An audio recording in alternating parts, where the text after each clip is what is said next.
안녕하세요. 대협 조선부터 방산 또 에너지 관련된 업종을 담당하는 멘토 황대근입니다. 오늘 삼성중공 함께 살펴보도록 하겠습니다. 이 금일 같은 경우에는 조금 약세 분위기를 이어줬다. 자, 이렇게 표현할 수 있을 것 같은데, 이 시장의 전반적인 상황 자체를 봤을 때, 이 코스피와 코스닥은 사실 상승을 해 주었습니다. 하지만 이러한 상황에서 이 시장을 이끌었던 종목을 좀 생각을 해보면, 이 구리와 전력 관련된 종목으로 이 수급이 이동을 해주면서 이 삼성중공업도 이 매도 물량이 조금 나와주었다. 자, 이렇게 해석을 할 수 있을 것 같습니다. 실제로 투자자별 매매 동향을 좀 살펴보더라도 연기금과 사모펀드에서 매도 물량이 좀 나와 주었습니다. 특히 지난 거래일이 이 금요일이죠. 이 금요일 같은 경우에 매집 물량보다 더 많은 매도 물량이 나와준 모습을 보여주었고, 이 사모펀드도 마찬가지입니다. 자, 이러한 움직임을 통해서 사실 이 개인 투자자들에게 공포감을 형성할 확률이 높다라고 좀 생각을 들고 있는 상황인데, 이 외국인과 기관도 마찬가지로 매도 물량이 나와 주었었죠. 사실 이러한 부분은 우리가 패턴성 흐름으로 좀 찾아볼 수 있습니다. 이 4월 22일 가량의 모습을 살펴봤을 때도 외국인과 기관이 이 매도한 모습을 보여주었습니다. 이 당시에도 연기금도 강한 매집세를 보여줬는데, 지금과 비슷한 수준으로 이 강한 매도세를 보여줬습니다. 자, 그리고 나서 이 주가의 모습을 보게 되면 개인이 매도하고, 그리고 이 주가가 상승해주는 흐름세를 보여주었습니다. 다시 간략하게만 설명을 드려보면 이 결국에 뭐 외국인부터 이 기관, 연기금까지 매도 물량이 출현을 해줬다. 좀 강한 매도 물량이 나와주면서 이 개인들은 이 공포감이 형성이 되면서 그 다음 거래일에 이 매도세를 보여주고, 그리고 나서 그 이후에 이 주가가 재차 상승해주는 흐름세를 보여주었습니다. 그래서 금일 같은 경우에도 연기금과 사모펀드, 외국인 기관 모두 이 매도하는 모습을 통해서 이 내일장에서 만약에 또 개인이 이 공포감에 따라서 매도세가 출현을 해주면 그 이후에 주가 상승 모멘텀이 나올 수 있다는 점 다시 한번 말씀을 드립니다. 자, 그래서 금일 나온 이 매도세는 사실 패턴성 움직임이다. 자, 이렇게 간략하게만 설명을 드리도록 하고, 현재 증권가에서 삼성중공업 관련해서 굉장히 좋은 이슈에 대한 의견을 계속해서 나타내주고 있습니다. 사실 우리는 이미 예상을 했었는데, 이 증권가 같은 경우에는 계속해서 입장을 바꾸는 경향이 많죠. 그래서 한 발 늦었다 좀 이렇게 보고 있습니다. 어쨌든 우리가 예상한 시나리오대로 계속해서 이어지고 있다. 자, 이렇게 표현할 수 있을 것 같습니다. 그래서 금일 이 가격적인 측면을 봤을 때도 흔들려고 하는 모습을 계속해서 보여주는 상황이기 때문에 언제 다시 한번 강한 모멘텀이 나올 수 있을지 금일 모조리 말씀드릴 예정에 있으니까 구독과 좋아요 꼭 부탁드리고, 금일 영상도 끝까지 시청해 주시면 감사하겠습니다. 자, 우선 관련된 기사 내용부터 함께 살펴보도록 하겠습니다. 왼쪽 기사를 보게 되면 이제 친환경 선박에 대한 R&D 협업을 할 것이다라는 이야기가 나와주고 있는데, 간략하게 내용을 좀 설명을 드려보면 총 과제 자체가 55개입니다. 55개 과제에서 752억을 지원할 예정이고, 결국에는 친환경을 강조를 하는 거죠. 뭐 암모니아부터 해서 수소, 그리고 무탄소 연료 추진 시스템에 대한 지원을 하겠다라는 내용입니다. 그래서 제가 이 친환경 기술력 해서 하이브리드부터 해서 완전 친환경, 그리고 완전 자율운항 까지 단계가 있다라고 설명을 드렸었죠. 이 저탄소 선박의 고도화를 위해서 이 하이브리드 시스템 같은 메탄올 추진선 핵심 기자재를 신규 지원하겠다라는 내용을 갖고 있습니다. 간단하게 설명드리면 이 결국에 뭐 친환경화, 그리고 이 자동화 기술을 위해서 하는 거다, 이렇게 볼 수 있습니다. 그리고 또 오른쪽의 내용을 보게 되면 이 조선 3사 친환경 선박을 타고 릴레이로 흑자 전환을 한다라는 이슈가 나와주고 있는데, 이 결국에 우리가 알고 있었던 내용들이 업황의 강세가 찾아오니까 후속적으로 계속해서 기사가 나오고 있는 상황이다. 자, 이렇게 볼 수 있는 거죠. 그래서 이 관련된 R&D 협업 자체도 업황의 강세가 나와주니까 당연히 정부 입장에서도 이 좋은 산업을 밀어줄 수밖에 없게 됩니다. 이런 측면 우리가 다 예상했던 상황이다. 이렇게 간략하게 요약하고 넘어가도록 하겠습니다. 자, 그리고 나서 또 관련된 긍정적인 이슈가 계속해서 나오고 있는 거죠. 사실 지난 영상을 통해서도 설명을 드렸지만 이 수주 자체도 좋은 모습을 보여주고 있고, 환율도 높은 모습, 그리고 이 미국이 중국을 견제를 해주면서 업황의 강세가 찾아온 상황이다. 자, 이렇게 볼 수 있습니다. 특히 원화가 약세가 되면 수출이 증가를 하죠. 그래서 현재 같은 원달러 환율이 강세인 상황에서, 달러가 높은 상황에서는 이 조선 관련된 이 업황의 강세, 그리고 수급적인 측면에서도 계속해서 수요가 증가할 수 있다는 점 말씀을 드립니다. 그래서 뭐 기사도 이런 기사가 나와주고 있습니다. 앞으로 11월 대선 전에 자극적으로 이렇게 미국이 중국을 때리겠다라는 기사가 나와줄 확률이 높습니다. 그래서 이러한 상황에서 계속해서 모멘텀을 받을 수 있다. 이렇게 말씀드립니다. 자, 넘어가서 이제 증권가 애들이 어떤 이야기를 하는지 좀 살펴보도록 하겠습니다. 한국투자증권 같은 경우에는 이 삼성중공업의 목표 주가를 29.2%가량 상향을 시켰습니다. 이 내용을 좀 살펴보게 되면 결국에는 우리가 다 알고 있었던 내용입니다. FLNG 있죠, FLNG. 이 FLNG 단일 제품으로 이 삼성중공업이 이미 수주한 공사가 2개다. 그리고 또 예정 중인 공사가 3개이기 때문에 이를 통해서 계산을 좀 해보면 2026년부터 2029년까지 매년 2조 원을 넘나드는 매출이 발생하기 때문에 결국에는 이 캐시플로우 관점에서 계속해서 돈이 생길 것이다라는 그 부분을 초점을 두고 있는 거죠. 그리고 또 SK증권도 이제 와서 어떤 얘기를 하고 있냐? 하반기부터 이제 실적 개선세가 본격화될 것이다라는 이야기를 해주고 있습니다. 이 사실 우리 다 알고 있었습니다. 지난 1월에 수주한 이 페트로나스 ZLNG죠.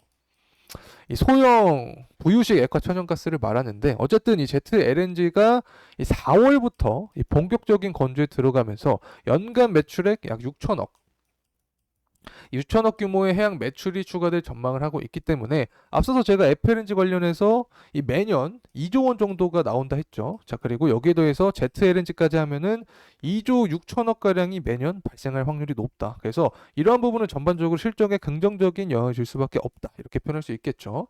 그래서 제가 지난 영상들을 통해서 계속해서 강조드렸던 부분이 이겁니다. 이 삼성중공 같은 경우는 실적의 강세를 이어갈 확률이 굉장히 높기 때문에 사실 우리가 알고 있었던 이런 호재성 이슈들이 업황의 강세 그리고 주가가 상승하면 후속적으로 기사화될 수 있다는 점 다시 한번 말씀드립니다. 그래서 이미 알고 있었던 내용들이 결국에는 이 증권가를 통해서 이렇게 기사가 나오고 있는 상황이다라는 점 우리 알고 넘어가면 좋을 것 같습니다.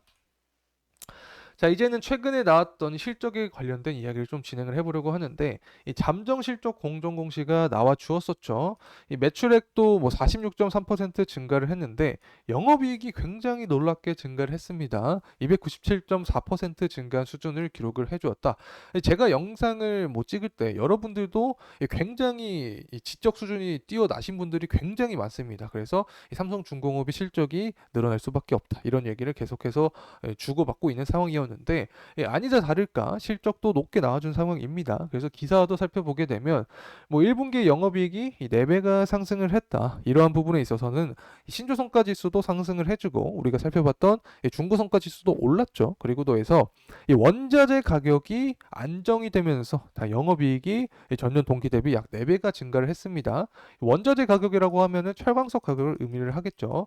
철광석 가격 자체가 비용으로 들어가기 때문에 이 부분이 현재 하락하고 있는 측면이 당연히 수익성에 좋은 흐름을 야기할 수밖에 없게 된다. 이렇게 말씀을 드립니다.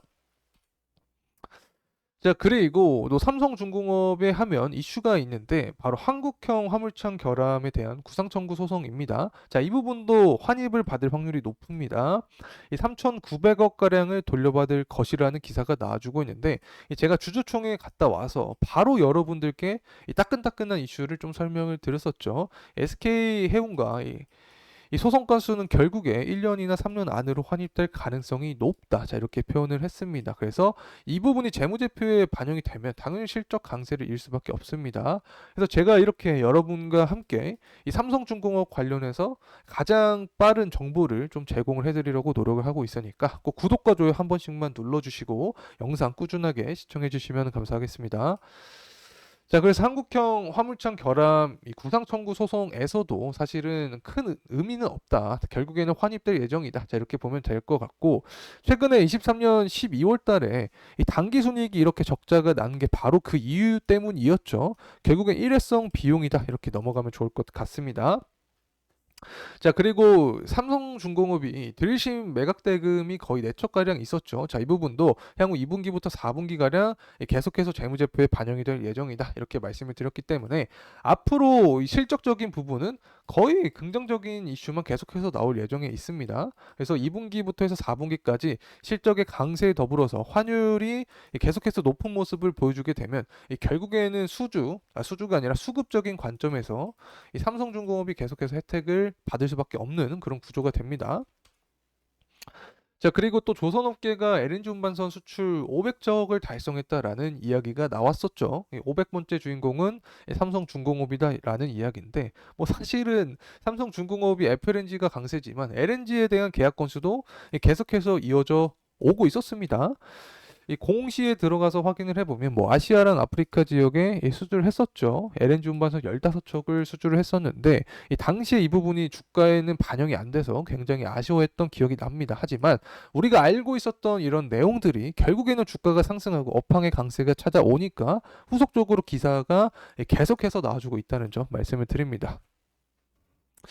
그리고 또 FLNG 관련된 이야기인데 뭐 캐나다 시저는 여러분 다들 아실 거라고 생각합니다. 아마 삼성중공업 투자하신 분들은 캐나다 시저는 다 아실 거라고 보고 있는데 이 건조를 본격 추진하겠다라는 이야기가 나와주고 있죠. 뭐 거의 제가 볼 때는 95% 이상 뭐 가능하다라고 보고 있고 또 인도네시아항에서 페트로나스의 세 번째 FLNG 프로젝트를 착수했다라는 이야기가 나와주고 있습니다.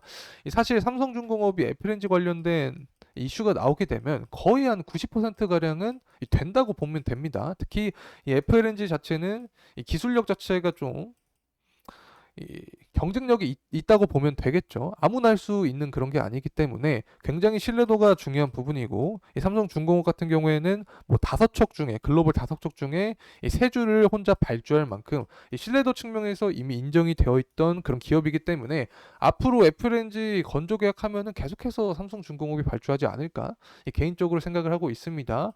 특히 FLNG 같은 경우에는 LNG보다 거의 한 6배 이상 비싸죠. 이 LNG 같은 경우에도 일반 선박과 비교했을 때 굉장히 높은 수익성을 자랑하는데 FLNG는 LNG보다 6배가 비싸기 때문에 이 부분이 바로 이 수익에 직결이 된다는 점 말씀을 드립니다. 또 FLNG 나왔으니까 유가를 얘기를 할 수밖에 없습니다. 이 보라색 선이 유가고 이 파란색 선이 삼성중공업 주가입니다.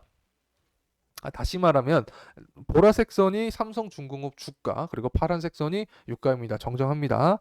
이 파란색 선이 하락할 때 보라색 선도 하락하는 경향이 있죠. 또 파란색 선이 상승할 때 보라색 선도 상승하는 경향이 있습니다. 그래서 이 부분을 통해서 우리가 파악을 할 수 있는 점은 유가가 오를 때 이 삼성중공업 주가도 상승하는 경향이 크다. 자, 그리고 이러한 디테일한 부분은 제가 계속 영상을 통해서 말씀을 드렸었죠. 야, 유가가 오르면 LNG에 대한 수요가 증가할 수밖에 없다. 그렇게 되면 이 조선주 전반적으로 조선주에는 좋을 수밖에 없는데 그 중에서 삼성중공업을 주목을 해야 된다. 왜? 삼성중공업 같은 경우에는 FLNG랑 관련이 있고 이 FLNG는 해양 플랜트, 또 해양 플랜트는 고유가와 관련이 있다라고 설명을 드렸습니다. 그래서 현재와 같이 이런 고유가 기조가 계속되면 될수록 FLNG 강세인 삼성중공업은 더욱더 탄력적인 주가 흐름세를 보여줄 가능성이 높다. 이렇게 말씀을 드립니다. 그리고 또 이란과 이스라엘 전쟁이 중장기적으로 아직까지 이어지고 있는 상황입니다. 해결이 된 건 아니죠. 그래서 이라크와 쿠웨이트가 또 주변 산유국으로 있기 때문에 한 번 더 대선 전에 이 전쟁에 대한 이야기가 나와주게 되면 이 부분이 바로 원유에 대한 공급 차질, 유가의 상방 모멘텀을 자극을 할 수 있다. 그렇게 되면 이 삼성중공업 주가도 상승할 가능성이 높아지는 거죠. 자, 그리고 또 원유에 대한 수요 관점을 얘기를 해야 됩니다. 앞서서 제가 이 전쟁과 공급에 대해서 말씀을 드렸는데 이제 수요 관점입니다.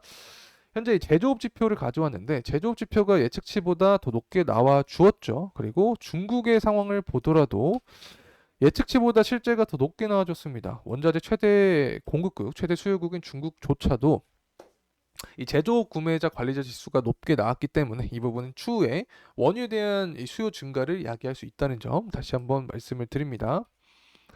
자, 그리고 또 기업 경기 실사 지수도 좋은 모습을 보여주고 있습니다. BSI 추이라고 할 수 있는데 전반적으로 데이터를 다 해석을 해 보더라도 결국엔 유가는 24년 계속해서 상방 모멘텀이 더 강하다. 이 부분은 이 삼성중공업의 주가에는 계속해서 긍정적인 영향을 줄 수밖에 없다는 점 말씀드립니다. 자, 이제 원달러 환율 가져왔습니다. 사실 최근 들어서 환율 자체가 계속해서 상승을 해주고 있는 모습입니다. 전고점 구간을 살펴봤을 때 1440원 정도의 구간대를 형성을 해 주었었는데 현재 구간은 이때 당시와 정세가 조금 다르긴 하죠. 당시에는 뭐 금리를 계속해서 상승을 시켜주면서 환율 자체도 오른 상황인데 현재 구간은 이제 시장의 리스크가 조금 더 퍼진 상황이다. 앞서서 제가 이 경제 지표를 살펴봤었죠. 그래서 이 고금리에도 불구하고 지표 자체가 잘 나와주니까 결국에는 시장 입장에서는 투자 심리가 안전자산으로 투자 심리가 몰렸던 상황이다. 자, 이렇게 볼 수 있는 거죠. 왜냐하면 금리 인하에 대한 기대감이 뒤로 밀리게 되면서 이 원달러 환율이 상승했다. 그래서 안전자산에 대한 이 수요가 증가했다. 이렇게 해석을 할 수 있습니다. 어쨌든 원달러 환율이 증가를 하고 있는 상황 자체는 사실 긍정적입니다. 이 삼성중공업 같은 경우에는 수출 관련된 종목이죠. 앞서서 제가 업황 관련된 기사 내용을 가져왔는데 환율이 오르고 환율이 오르게 되면 당연히 조선은 수혜를 입을 수밖에 없다. 그래서 현재 구간은 결국에 삼성중공업에는 긍정적인 요소로 작용할 수밖에 없다. 말씀을 드립니다. 자, 이게 앞서서 제가 설명드렸던 지표입니다. 미국 소매 판매도 예측치보다 실제가 높게 나와주었다. CPI 지표도 높게 나와주었다. 고금리에도 불구하고 경제가 잘 돌아간다. 자, 그렇게 되면 당연히 금리 인하에 대한 기대감이 뒤로 밀리면서 환율은 증가할 수밖에 없게 되는 거죠.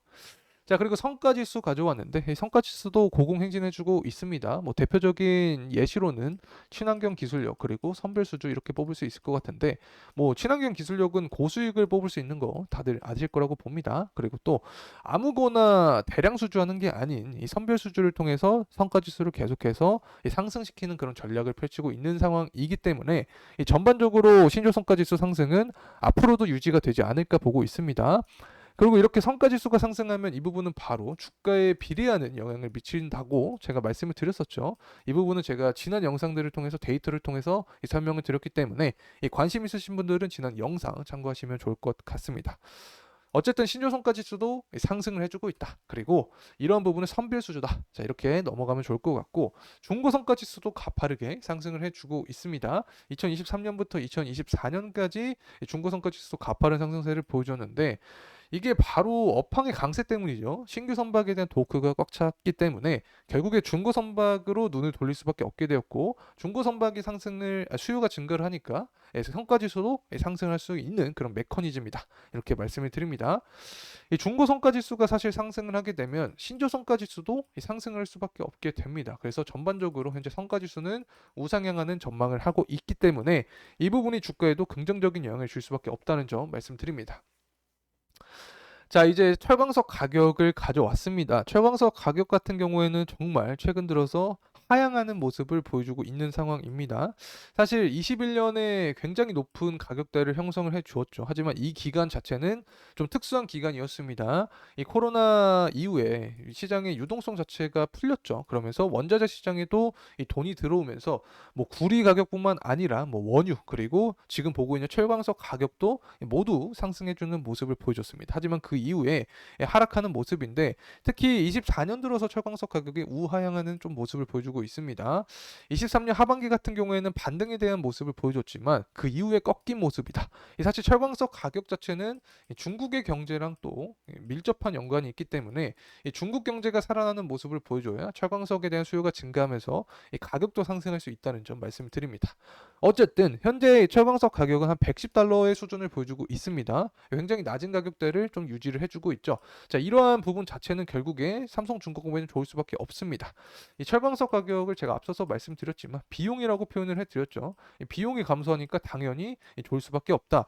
특히 이 후판 가격 협상이 올해 상반기에 있습니다. 상반기에 후판 가격 협상을 진행을 하게 될 때 이렇게 철광석 가격이 하락을 해주고 있기 때문에 후판 가격 협상을 유리하게 끌고 갈 확률이 높아진다라고 말씀을 드렸고 제가 직접 주주총회에서 물어봤다고 설명을 드렸었죠. 후판 가격 협상을 8,800원 가량으로 마무리할 확률이 높다라고 말씀을 해주셨기 때문에 자, 이 부분이 반영이 되면서 기사가 나와준다면 결국에 삼성중공업에는 모멘텀, 상승 모멘텀으로 작용할 수 있다는 점 말씀을 드립니다. 자, 이제 가격적인 흐름세 함께 살펴보도록 하겠습니다. 사실 삼성중공업 같은 경우에는 저희가 생각했던 매물대 구간을 모두 돌파를 해주면서 예상했던 시나리오대로 흘러간 상황이다. 자, 이렇게 볼 수 있습니다. 사실 1차적으로 제가 중요한 구간이라고 설명을 드렸던 부분이 존재를 했었죠. 제가 지금 이렇게 박스권 구간으로 표시한 부분인데 이 구간 자체를 돌파를 해줬습니다. 그리고 나서는 이 전고점 구간의 돌파 여부였습니다. 전고점 구간도 이 돌파를 해주면서 이제 돌파를 해주고 나서 이 지지에 대한 의지를 보여주고 있는 상황입니다. 이 구간에서 제대로 지지를 해주고 다시 한번 재차 상승한다면 향후 주가 상승은 더 가파르게 나올 수 있다라고 설명을 드렸습니다.